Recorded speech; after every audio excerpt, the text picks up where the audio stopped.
तो good morning boys, good morning बच्चों। आज हम लोग सम बेसिक कंसेप्ट्स का लेक्चर नंबर 3 लेके आपके सामने आया है।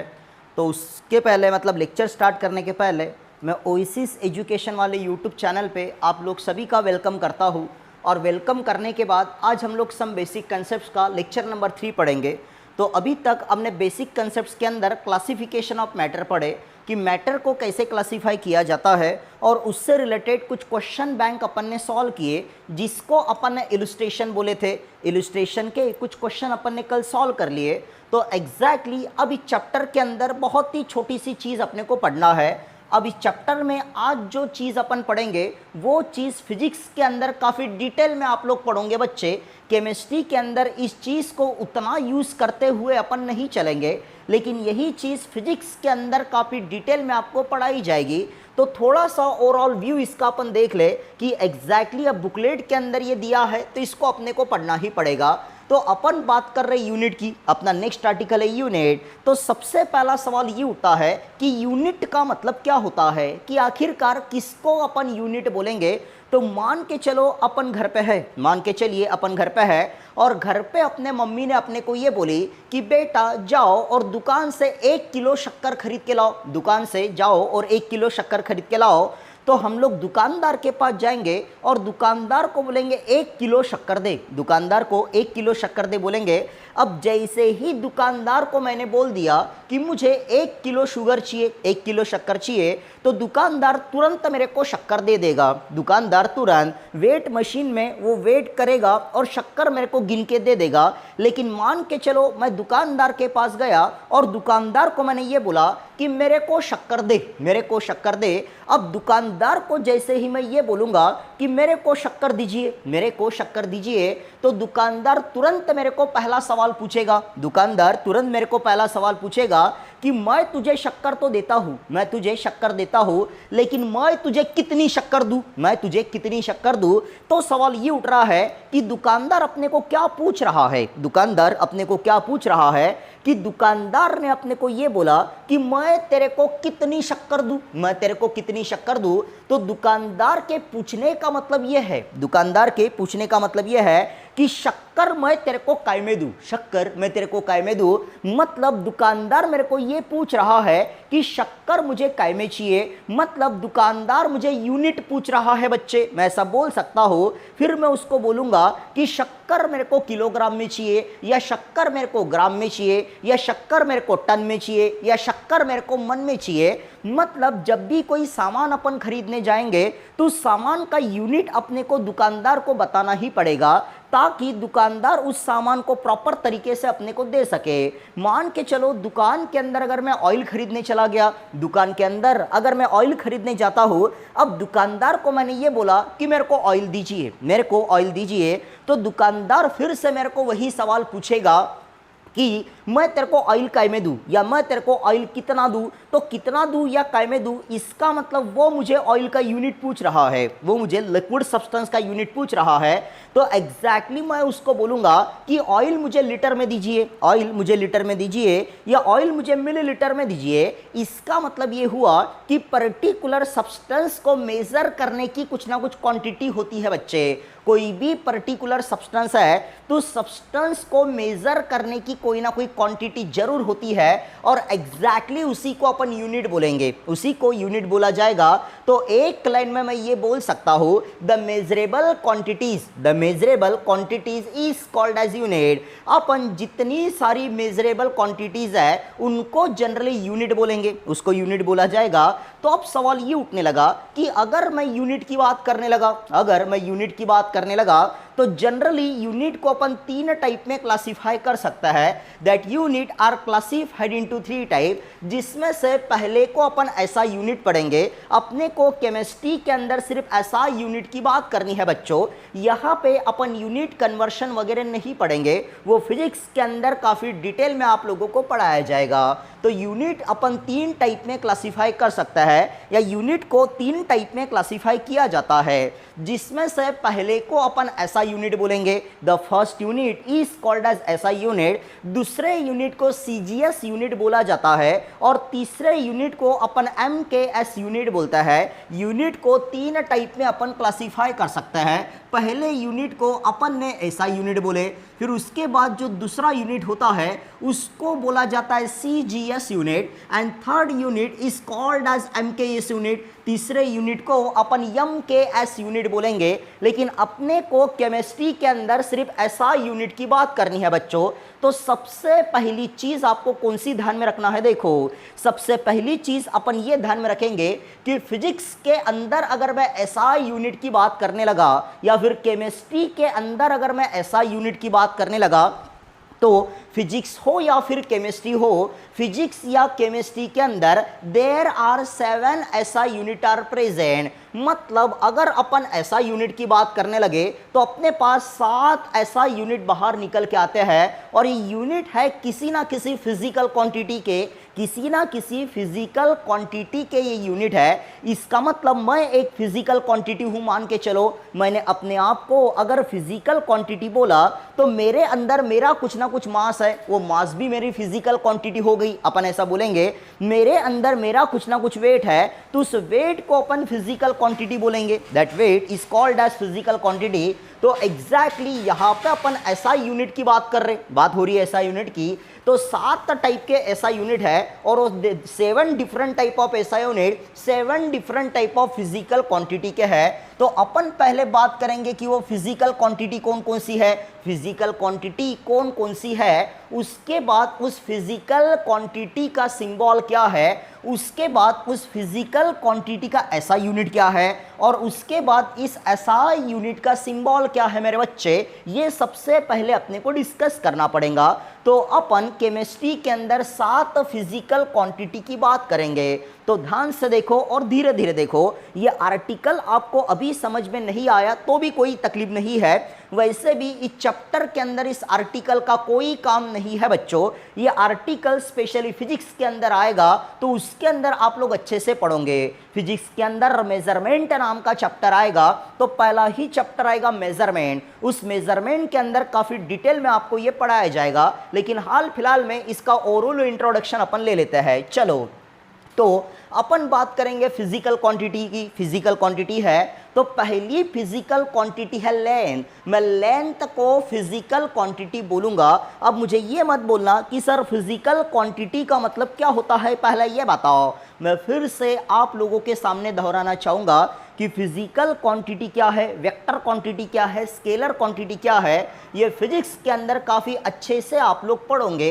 लेकिन हाल फिलहाल में पहली फिजिकल क्वांटिटी अपने सामने निकल के आती है, उसको अपन ने लेंथ बोले, उसको लेंथ बोला गया, और लेंथ का सिंबल एल है। मैं लेंथ के सिंबल की बात कर रहा हूं, तो लेंथ का सिंबल एल है, और लेंथ का जो ऐसा यूनिट है वो मीटर है। मैंने लेंथ का ऐसा यूनिट बोला, अपन ऐसा यूनिट की बात कर रहे हैं, तो the SI unit of length is metre, और मीटर को अपन स्मॉल एम से डिनोट करते हैं, या फिर ये जो स्मॉल एम मैंने लिखा है ये उस ऐसा यूनिट का सिंबल है, ये ऐसा यूनिट का सिंबल है। और यहाँ पे जो स्मॉल एल मैंने लिखा ये फिजिकल क्वांटिटी का सिंबल है बच्चे। तो ये अपनी पहली फिजिकल क्वांटिटी हुई जिसका सिंबल एल है और जिसका ऐसा यूनिट मीटर है। फिर अपन अपने सेकेंड फिजिकल क्वांटिटी की तरफ अगर बढ़ने लगे, ये अपनी फर्स्ट फिजिकल क्वांटिटी थी, फिर अपनी सेकेंड फिजिकल क्वांटिटी है जिसको अपन मास बोलेंगे।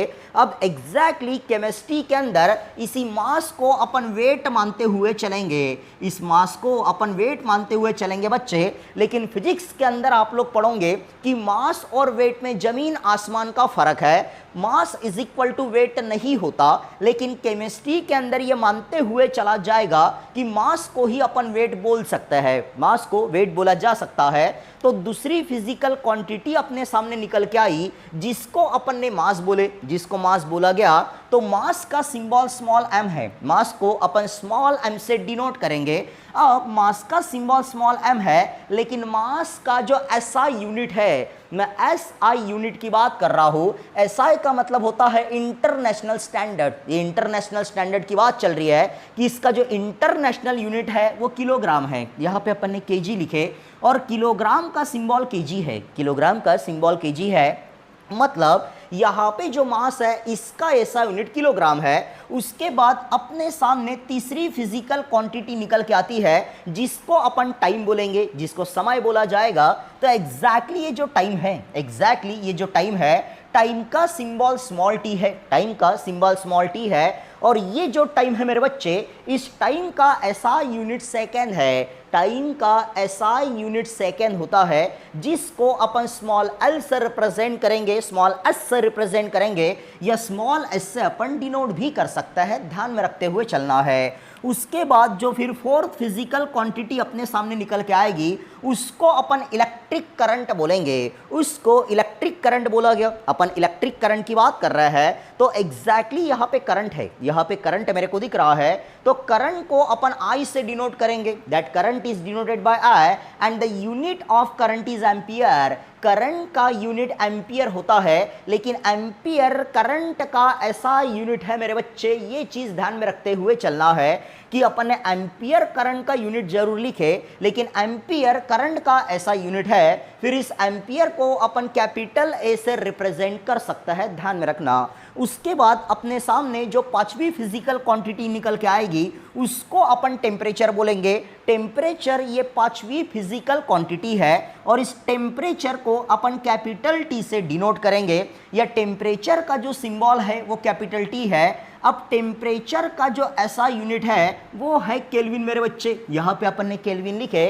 तो केल्विन इज अ ऐसा यूनिट ऑफ टेम्परेचर। चीज ध्यान में रखना है कि केल्विन को अपन ने टेम्परेचर का ऐसा यूनिट बोले और इस केल्विन को अपन कैपिटल के से रिप्रेजेंट कर सकता है, या केल्विन का सिंबल कैपिटल के है, अपन ऐसा भी बोल सकते हैं मेरे बच्चे। उसके बाद अपने पास जो छठी फिजिकल क्वांटिटी निकल के आएंगी, that 6 physical quantities called as luminous intensity. अपन बात कर रहे हैं लुमिनस इंटेंसिटी की, यहाँ पे इंटेंसिटी की बात हो रही है। तो इंटेंसिटी का जो सिंबल है वो IU है। अपन लुमिनस इंटेंसिटी को IU से डिनोट कर सकते हैं। और इंटेंसिटी का जो ऐसा यूनिट है वो कैंडेला है मेरे बच्चे। कभी कभार डायरेक्ट सवाल एंट्रेंस के अंदर आ जाता है, the SI unit of luminous intensity is, the SI unit of luminous intensity is. तो जब भी अपन SI यूनिट की बात करेंगे तो लुमिनस इंटेंसिटी का जो ऐसा यूनिट है वो कैंडेला होता है, उसको कैंडेला बोला जाएगा। और कैंडेला को अपन CD से रिप्रेजेंट कर सकते हैं, that candela is represented by CD। फिर उसके बाद अपने पास जो आखिरी फिजिकल क्वांटिटी निकल के आती है, जिस चैप्टर के अंदर सामने भी अपने को पढ़ना है, जिसको अपन अमाउंट ऑफ सब्सटेंस बोलेंगे। ये अमाउंट ऑफ सब्सटेंस की बात हो रही है। तो एग्जैक्टली ये जो अमाउंट ऑफ सब्सटेंस है इसको स्मॉल एन से डिनोट किया जाएगा। केमिस्ट्री के अंदर ये जो 7th फिजिकल प्रॉपर्टी है ये बड़ी काम की है। इस चैप्टर के अंदर अपन अमाउंट ऑफ सब्सटेंस पढ़ेंगे ही पढ़ेंगे इसी चैप्टर में। तो अमाउंट ऑफ सब्सटेंस को स्मॉल एन से डिनोट किया गया, ये इसका डिनोशन हुआ। और अमाउंट ऑफ सब्सटेंस का जो ऐसा यूनिट है उसको मोल बोला जाता है बच्चे।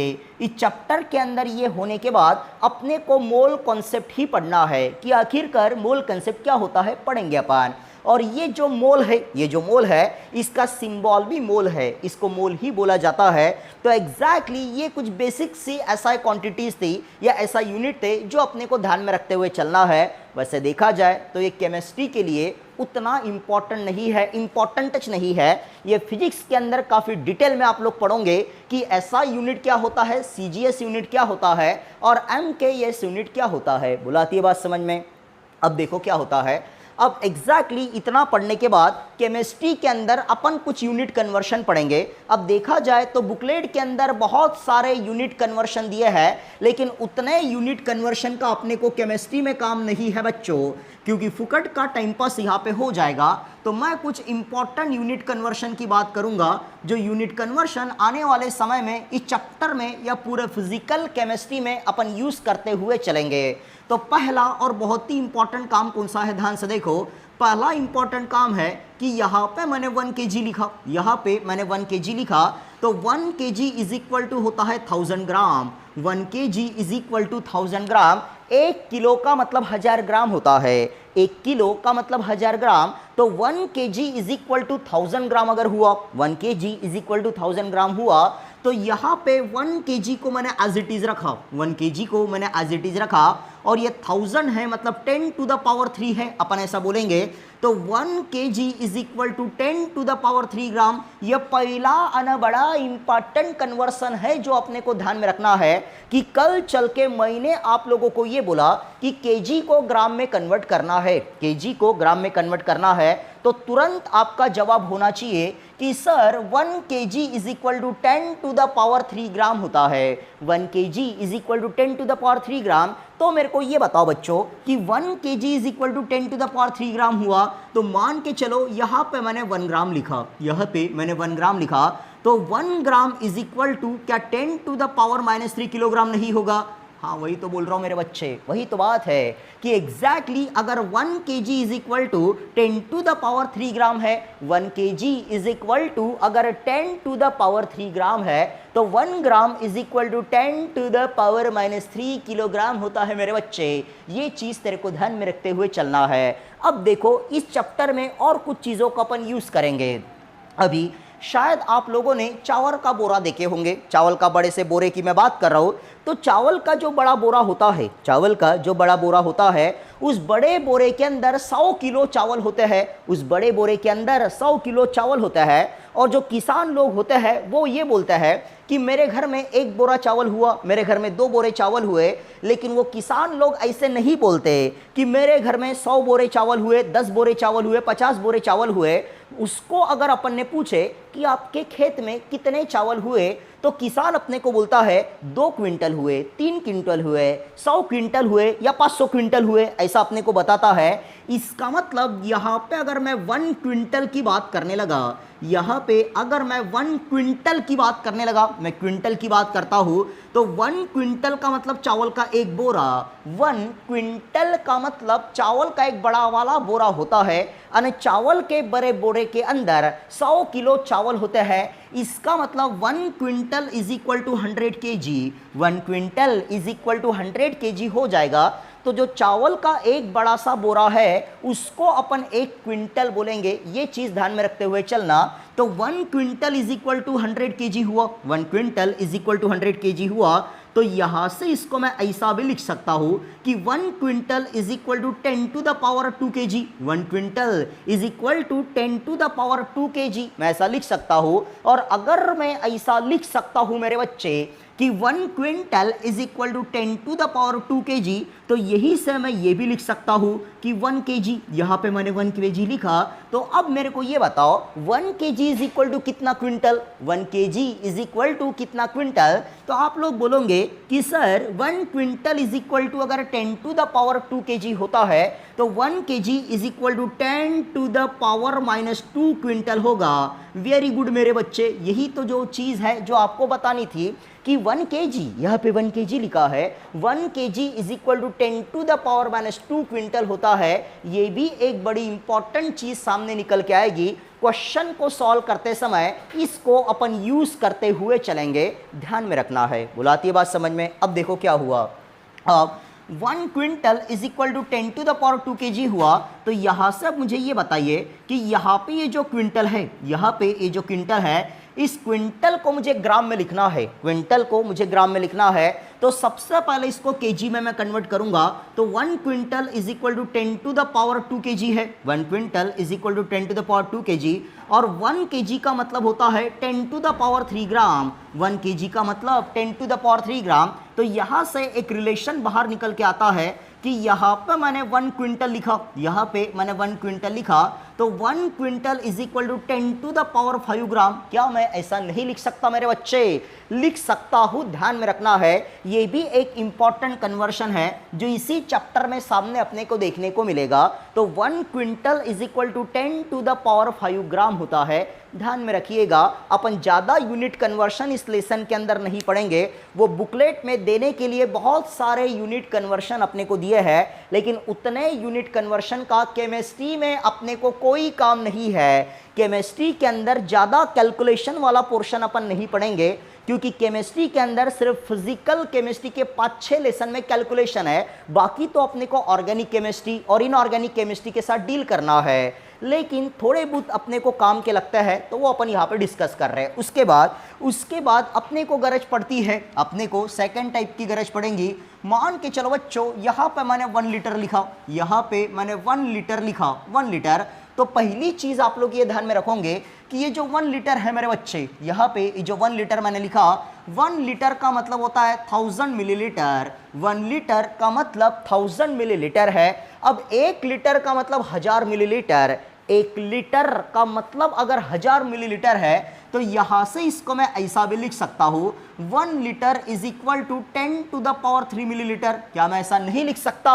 वेरी गुड मेरे बच्चे, मैं ऐसा लिख सकता हूं कि 1 litre is equal to 1000 millilitre. 1 litre is equal to अगर 1000 मिलीलीटर है तो 1 litre is equal to 10 to the power 3 millilitre हो जाएगा।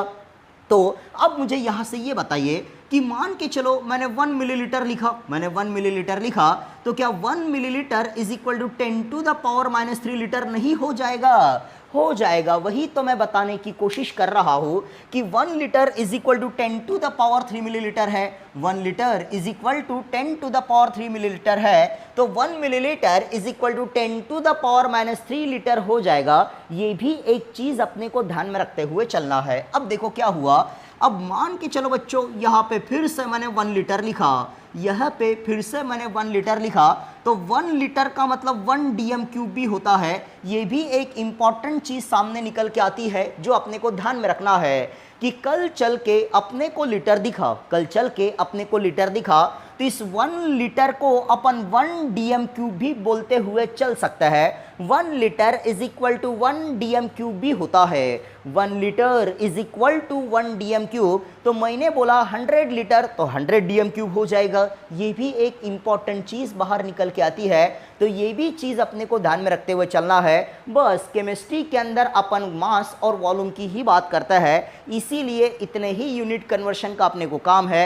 बाकी के यूनिट कन्वर्शन का इस चैप्टर में कोई काम नहीं है। जब इस चैप्टर को अपन सामने पढ़ेंगे तो मैं क्या बोलने की कोशिश कर रहा हूं ये एग्जैक्टली आपको समझ में आ जाएगा। तो हाल फिलहाल में आप लोग यहां तक कॉपी करके रखो, फिर बुकलेट के अंदर बहुत सारे यूनिट कन्वर्शन वगैरह दिए हैं। आप लोग जब इस बुकलेट को देखोगे तो इस बुकलेट के अंदर ये सिर्फ ऐसा यूनिट आपको पढ़ना है। ये जो पेज नंबर 3 में ये जो टेबल दिया है, उसी टेबल को बस एक बार रीड करना। याद हुआ तो अच्छी बात है, नहीं हुआ तो कोई बात नहीं है। फिर आप लोग जब पेज पलटाओगे तो यहाँ पे कुछ यूनिट कन्वर्शन दिए हैं, इसको पढ़िएगा मत, इसको मत पढ़िएगा। मतलब पेज नंबर 4 और पेज नंबर 5 को नहीं पढ़ना है, उसके बाद सीधा अपने को मोल कंसेप्ट पढ़ते हुए चलना है। तो यूनिट कन्वर्शन का वगैरह केमिस्ट्री के अंदर उतना कोई इंपॉर्टेंस नहीं है, इसीलिए ज़्यादा इसके ऊपर जोर अपन नहीं देंगे बच्चों। केमिस्ट्री के अंदर कोई भी एंट्रेंस एग्जाम हो, उसके अंदर कैलकुलेशंस करने के कुछ अलग तरीके हैं। ये फिजिक्स नहीं है, ये केमिस्ट्री है, ये ध्यान में रखते हुए चलना है। तो हाल फिलहाल में यहाँ तक आप लोग कॉपी करके रखिए, फिर सामने का डिस्कशन अपन थोड़ी देर के बाद करते हैं।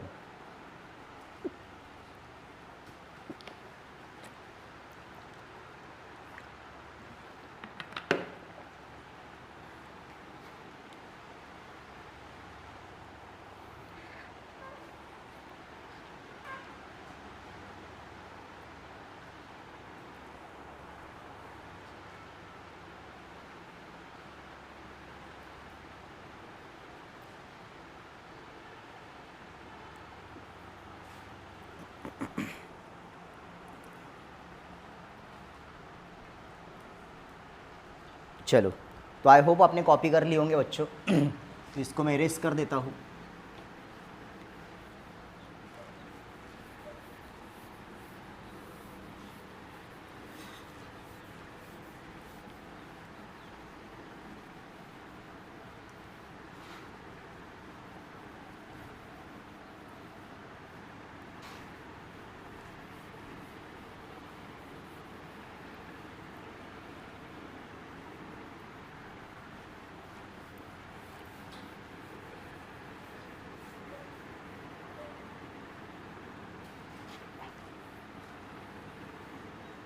चलिए तो इतनी जगह अपन ने क्रिएट कर लिए।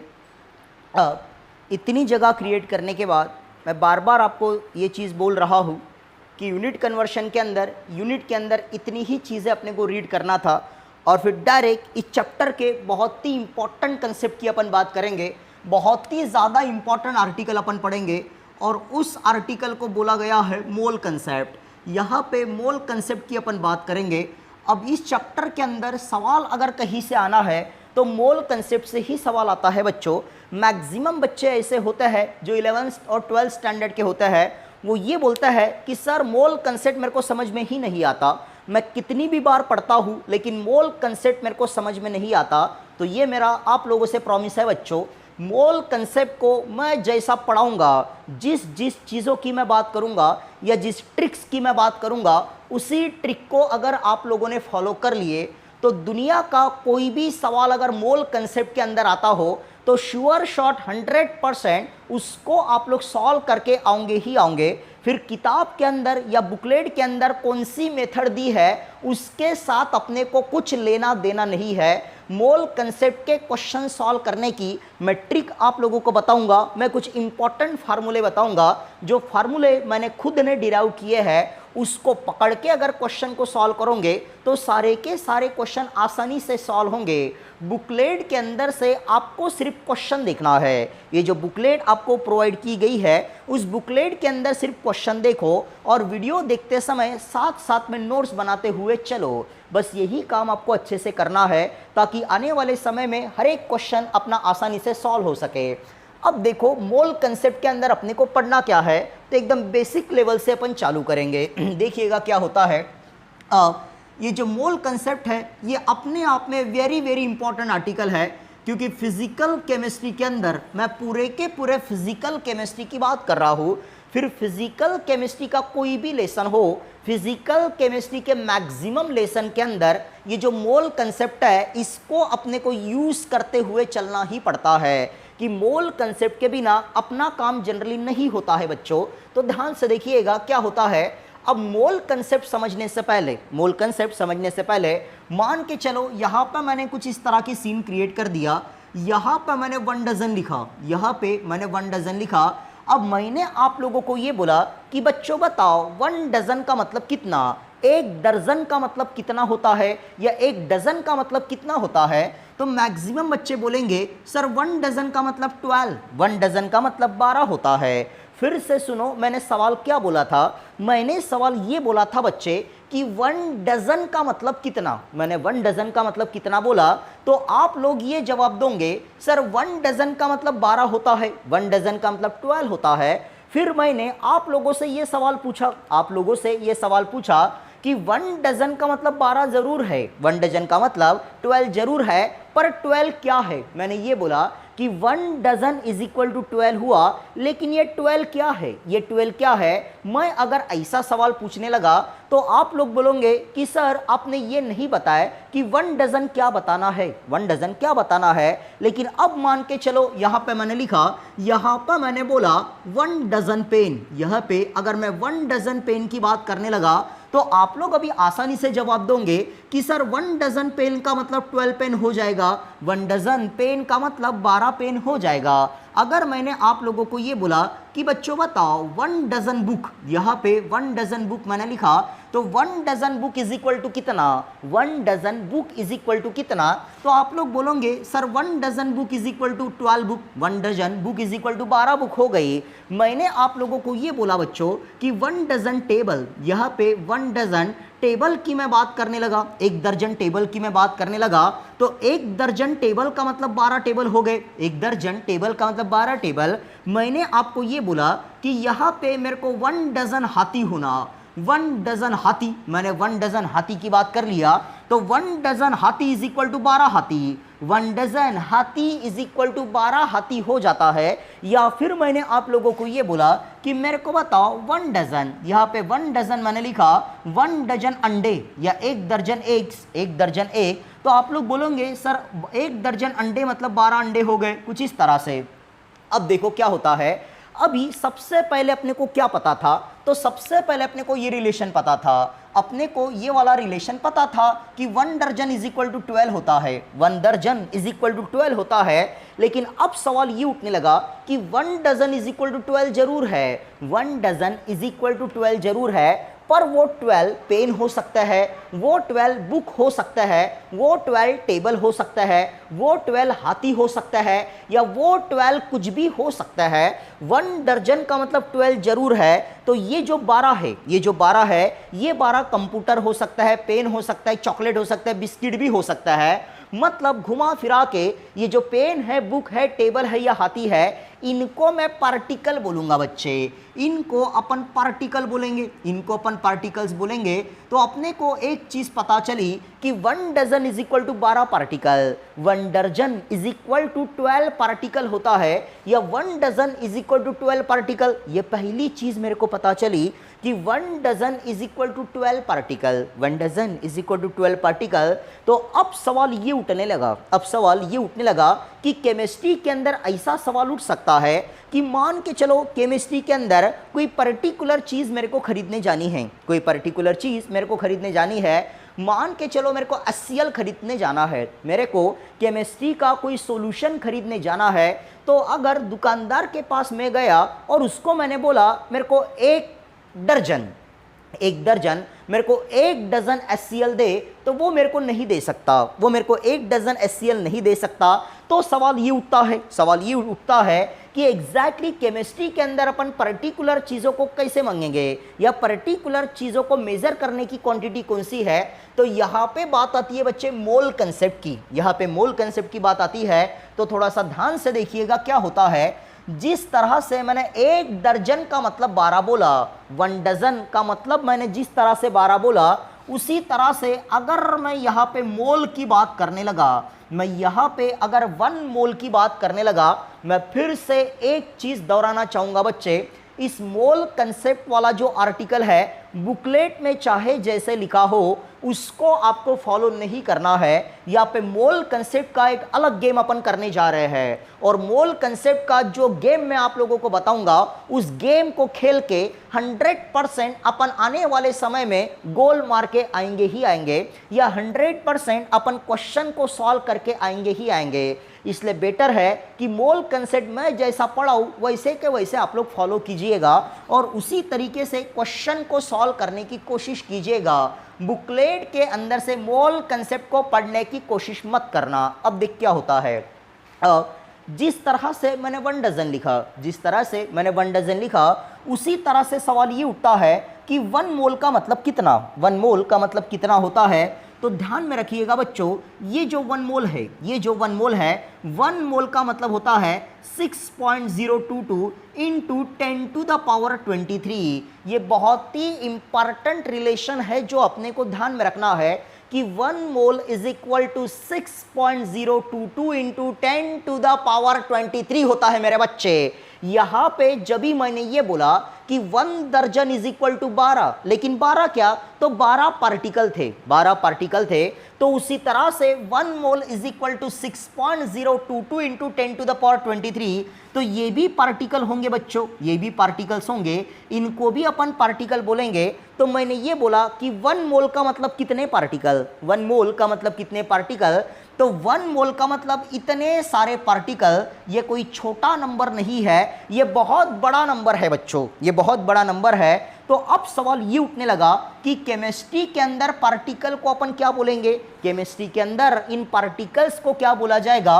तो केमिस्ट्री के अंदर ये जो पार्टिकल्स मेरे पास है, ये पार्टिकल्स एक तो एटम्स हो सकता है, ये पार्टिकल एक तो मॉलिक्यूल्स भी हो सकता है, ये पार्टिकल एक तो आयंस भी हो सकता है, ये पार्टिकल एक तो इलेक्ट्रॉन्स भी हो सकता है, ये पार्टिकल एक तो प्रोटॉन्स भी हो सकता है, या ये पार्टिकल एक तो न्यूट्रॉन्स भी हो सकता है। बच्चों ध्यान में रखना है, इसका मतलब मैंने ये बोला कि 1 mole of atom, 1 mole of atom मतलब कितने एटम, तो 1 मोल ऑफ एटम मतलब इतने सारे एटम। 1 मोल ऑफ मॉलिक्यूल मतलब कितने मॉलिक्यूल, तो 1 मोल ऑफ मॉलिक्यूल मतलब 6.022 into 10 to the power 23 molecule हो जाएगा।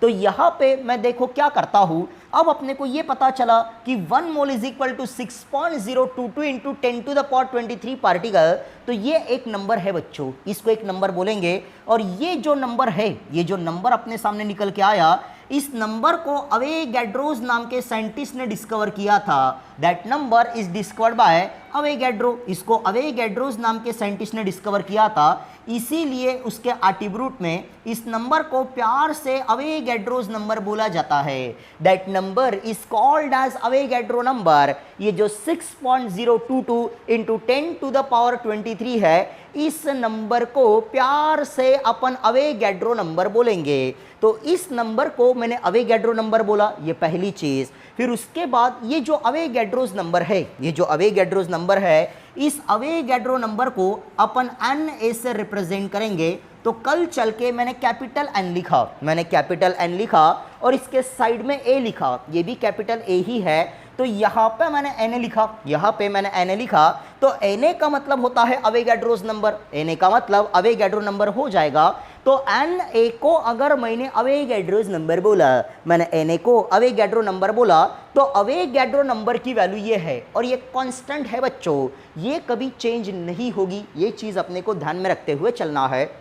तो आप 1 mole is equal to 6.022 into 10⁻23 particle है, और ये जो 6.022 इंटू 10⁻23 है, इसको मैंने अवेगैड्रोस नंबर बोला, इसको अवेगैड्रो नंबर बोला गया।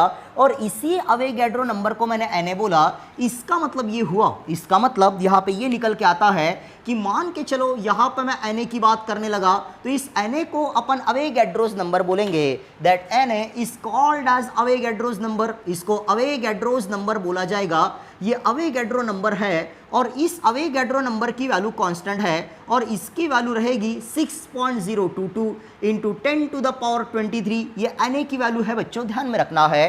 अब ये अगर Na की वैल्यू है, ये अगर अवेगैड्रोस नंबर की वैल्यू है, तो यहाँ पे अपन ने 1 मोल लिखे थे, यहाँ पे अपन ने 1 मोल लिखे थे। तो क्या 1 मोल इज इक्वल टू मैं Na पार्टिकल नहीं लिख सकता? हाँ, वही तो बोल रहा हूँ बच्चे, वेरी गुड। अपन लिख सकता है कि यहाँ पे 1 mole is equal to Na particle, 1 mole is equal to Na particle हुआ। अब 1 मोल इज इक्वल टू इतने पार्टिकल, इतने को अपन ने Na बोले, उतने को ही अपन ने अवेगैड्रो नंबर बोले। अब ये जो पार्टिकल है, ये एटम हो सकता है, मॉलिक्यूल हो सकता है, आयन भी हो सकता है। इसका मतलब ये हुआ कि यहाँ पे मैंने 1 मोल ऑफ एटम लिखा, मैंने 1 मोल ऑफ एटम लिखा, 1 मोल ऑफ एटम। तो 1 मोल ऑफ एटम मतलब कितना, 1 मोल ऑफ एटम मतलब कितना, ये भी सवाल उठता है कि 1 मोल ऑफ एटम के मतलब कितने एटम, 1 मोल एटम का मतलब कितना एटम। जैसे 1 दर्जन का मतलब 1 दर्जन एटम मतलब 12 एटम हो गए, 1 डजन एटम का मतलब 12 एटम। तो सवाल ये उठने लगा कि 1 मोल एटम, यहाँ पे 1 मोल एटम है, तो 1 मोल एटम का मतलब कितने एटम हो जाएंगे। तो 1 मोल का मतलब Na हुआ, 1 मोल का मतलब Na हुआ, और Na का मतलब 6.022 इंटू 10⁻23 है। तो 1 mole of atom is equal to, मैं लिख सकता हूँ 6.022 इंटू 10⁻23 एटम। बोलो, ऐसा लिखा नहीं जा सकता मेरे बच्चे? ऐसा लिखा जा सकता है। तो मान के चलो यहाँ पे और एक चीज मैंने लिखा, यहाँ पर मैंने लिखा 1 मोल ऑफ हाइड्रोजन एटम। मैं 1 मोल ऑफ हाइड्रोजन एटम की बात करने लगा कि हाइड्रोजन एटम का 1 मोल मतलब कितने एटम, हाइड्रोजन एटम के 1 मोल में कितने एटम है। तो हाइड्रोजन एटम के 1 मोल में देखो कितने सारे हाइड्रोजन के एटम है, 6.022 इंटू 10⁻23 हाइड्रोजन एटम। अपन ऐसा लिखेंगे क्योंकि 1 मोल का मतलब Na एटम होता है। तो यही वो चीज़ है जो अपने को देखना था। हाल फिलहाल में यहाँ तक आप लोग बराबर देखो, 1 मोल का मतलब ये हुआ। अब देखो इसको थोड़ा सा सामने अपन बढ़ाते हैं, लेकिन यहाँ पे सबसे पहले थोड़ी सी जगह अपन क्रिएट कर ले। चलिए अब देखो, तो मोल की बात चल रही है, और मोल का मतलब पार्टिकल है, मोल का मतलब Na पार्टिकल, कि 1 mole is equal to 6.022 into 10⁻23 particle हुआ। और उसी पार्टिकल को मैं एटम बोलते हुए चल रहा हूँ, उसी पार्टिकल को अपन मॉलिक्यूल भी बोल सकता है, उसी पार्टिकल को अपन आयन भी बोल सकता है, या इलेक्ट्रॉन भी बोल सकता है। तो ध्यान से देखिएगा बच्चों। अब मान के चलो यहाँ पर मैंने ये लिखा 1 मोल ऑफ मॉलिक्यूल। मैं 1 मोल ऑफ मॉलिक्यूल की बात करने लगा कि आखिरकार 1 मोल ऑफ मॉलिक्यूल मतलब कितने मॉलिक्यूल। आखिरकार 1 मोल ऑफ मॉलिक्यूल का मतलब कितने मॉलिक्यूल? तो आप लोग बोलोगे सर 1 मोल ऑफ मॉलिक्यूल का मतलब 6.022 इंटू 10 टू द पावर 23, और मॉलिक्यूल है तो मॉलिक्यूल जिस तरह से मैंने 1 दर्जन पेन का मतलब 12 पेन लिखा, उसी तरह से 1 मोल मॉलिक्यूल का मतलब इतने मॉलिक्यूल, और इतना का मतलब ये जो नंबर है इसको अपन अवोगाड्रोस नंबर बोलेंगे। That number is called as Avogadro's number and that Avogadro's number is denoted by Na। तो यहाँ पर मैंने Na लिखा और इसके सामने मैंने मॉलिक्यूल लिखा, तो मैं ऐसा लिख सकता हूँ, अब मान के चलो यहाँ पे और एक चीज़ मैंने लिखा 1 mole of hydrogen molecule, 1 mole of hydrogen molecule मतलब H2 मॉलिक्यूल। तो 1 मोल ऑफ हाइड्रोजन मॉलिक्यूल के अंदर हाइड्रोजन के कितने molecule? 1 mole of hydrogen molecule के अंदर हाइड्रोजन के कितने मॉलिक्यूल प्रेजेंट है? तो मैं यहाँ पे बोलूँगा कि 1 मोल ऑफ हाइड्रोजन मॉलिक्यूल का मतलब 6.022 into 10 to the power 23 molecule into 10 to the power 23 molecule, मतलब ये मॉलिक्यूल है हाइड्रोजन के, ऐसा मैंने बोल दिया।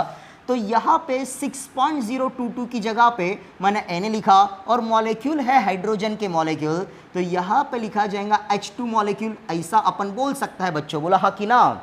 Very good.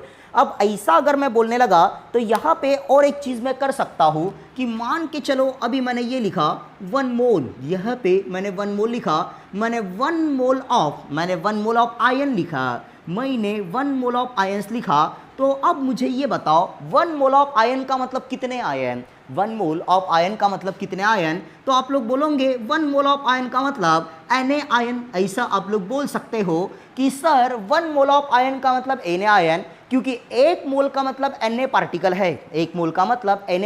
है, फिर से यहाँ पे मैंने लिखा 1 मोल ऑफ इलेक्ट्रॉन, यहाँ पे मैंने 1 मोल ऑफ इलेक्ट्रॉन्स लिखा बच्चे, मैंने 1 मोल ऑफ इलेक्ट्रॉन्स लिखा, तो 1 mole of electron is equal to Na electron हो जाएंगे, 1 mole of electron is equal to Na electrons हो गए, ऐसा हो गया। बोलो आती है बात समझ में? अब इस इलेक्ट्रॉन की जगह पे प्रोटॉन हो सकता है, न्यूट्रॉन हो सकते हैं, आयंस हो सकता है, एटम हो सकते हैं, मॉलिक्यूल हो सकता है, वहाँ पे कुछ भी हो सकता है, ये चीज़ अपने को ध्यान में रखते हुए चलना है। अब देखो क्या हुआ, अब मैंने बोला कि बच्चों 1 दर्जन का मतलब कितना या 1 डजन का मतलब कितना? तो आपने बोले sir 1 dozen is equal to 12 particle, अब मैंने आपको ये पूछा बच्चे कि 2 dozen is equal to how much, या फिर 2 डजन का मतलब कितना? 2 डजन का मतलब कितना? तो आप लोग बोलोगे सर 2 डजन का मतलब 24 पार्टिकल, 2 डजन का मतलब 24 पार्टिकल हो गया। अब मैंने आप लोगों को ये बोला बच्चों आधा डजन का मतलब कितना? आधा डजन का मतलब कितना? तो आप लोग बोलोगे सर आधा डजन का मतलब 12/2 पार्टिकल, आधा डजन का मतलब 12/2 पार्टिकल। मैंने बोला बच्चों 10 डजन का मतलब कितना? तो आप बोलोगे सर 10 डजन का मतलब 12 इंटू 10 पार्टिकल। अब वही चीज़ मैं यहाँ पे लगाने लगा, वही चीज़ मैं मोल के अंदर लगाने लगा। तो मेरे को ये पता है बच्चे, मेरे को ये पता है कि मैंने 1 मोल लिखा, तो 1 mole is equal to Na particle है, 1 mole is equal to Na particle. अब इस Na को आप लोग को ध्यान में ही रखना पड़ेगा। Na का मतलब अवोगाड्रोस नंबर है और जिसकी वैल्यू कांस्टेंट है 6.022 इंटू 10 टू द पावर 23, तो 1 mole is equal to Na particle. तो मेरे को ये बताओ बच्चे, मैंने 2 मोल लिखा, तो 2 mole is equal to 2 into Na particle हो जाएगा। 1 मोल इज इक्वल टू अगर Na पार्टिकल है, 1 मोल इज इक्वल टू अगर Na पार्टिकल है, तो 2 mole is equal to 2 Na particle हो जाएगा। मान के चलो यहाँ पर मैंने लिखा 10 मोल, यहाँ पे मैंने 10 मोल लिखा, तो बताइए 10 मोल इज इक्वल टू कितना? Very good, 10 mole is equal to 10 into Na particle, 10 into Na particle हो जाएगा। अब मान के चलो यहाँ पे और एक चीज़ मैंने लिखा 1/2 मोल, मैंने आधा मोल लिखा, तो आधा मोल का मतलब हो जाएगा 1/2 into Na particle, 1/2 into Na particle हो जाएगा कुछ इस तरह से। अब मान के चलो यहाँ पे इसको और सामने में लेके जाता हूँ, मैंने लिखा 1/3 मोल, मैंने 1/3 मोल लिखा, तो 1/3 मोल इज इक्वल टू यहाँ पे अपन लिखेंगे 1/3 into Na particle, 1/3 into Na particle लिखा जाएगा। और आखिरी बार मैंने यहाँ पे लिखा, कुछ इस तरह से लिखा, मैंने यहाँ पे लिखा 100 मोल, मैंने यहाँ पे 100 मोल लिखा, तो 100 मोल मतलब कितने पार्टिकल, तो आप लोग बोलोगे सर 100 मोल मतलब 100 Na पार्टिकल, 100 मोल का मतलब 100 Na पार्टिकल होता है। ये बहुत ही इंपॉर्टेंट चीज़ अपने सामने निकल के आती है, तो ये चीज़ अपने को ध्यान में रखते हुए चलना है। अब इसकी डिस्कवरी कहाँ से हुई, ये कहाँ से आया, ये बहुत ही लंबी चौड़ी कहानी है, ये कार्बन के हिसाब से आया है, लेकिन आप लोगों को उसको याद रखने की कोई गरज नहीं है बच्चों, क्योंकि अपना काम है क्वेश्चन को सॉल्व करना। क्वेश्चन अपने सामने आएगा, उस क्वेश्चन के साथ अपन कैसे डील करेंगे अपने को ये ध्यान में रखना है।